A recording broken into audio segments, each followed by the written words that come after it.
আজকে যে পরিস্থিতি হয়েছে ক্যাম্পাসে, অ্যাটলিস্ট আপনারা যদি কেউ দেখতেন, বিশ্বাস করেন আপনারা সারা জীবনের জন্য এই ছাত্রলীগ জিনিসটাকে যে কি পরিমাণ ঘৃণা করতেন বা ভয় পাইতেন আপনারা জানেন না। এরা আমাদের সামনে রড দিয়ে পিটায়া, ছেলেগুলারে রড দিয়ে পিটায়া একদম মাথা মরা করে ফেলছে। তারা এসে আমাদের পেছনে লুকাইছে, আমাদের বোরকার পেছনে, আমাদের ওড়নার পেছনে লুকায় বলে, আপু আমাদের একটু লুকায় রাখেন, আমাদের ওরা মাইরা ফেলবে, আমাদের বাঁচান আপু বাঁচান। আমরা তাদের ওড়না দিয়ে বোরকা দিয়ে লুকায় রাখছি, সেইখান থেকে আমাদের ধাক্কা দিয়ে ফেলে দিয়ে তাদের বের করে আবার মাথায় রড দিয়ে মারছে। এমন অবস্থা।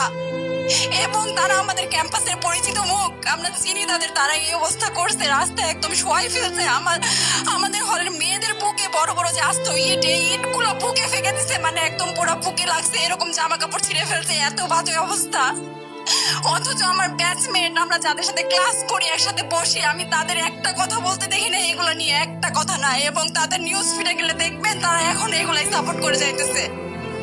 কিচ্ছু বলার নাই। আমি কেমনে চাই এই মানুষগুলোর সাথে এত বছর ক্লাস করছি, বা আমি আরো 6টা মাস কিভাবে ক্লাস করবো আমি জানি না, আমি সত্যিই জানি না।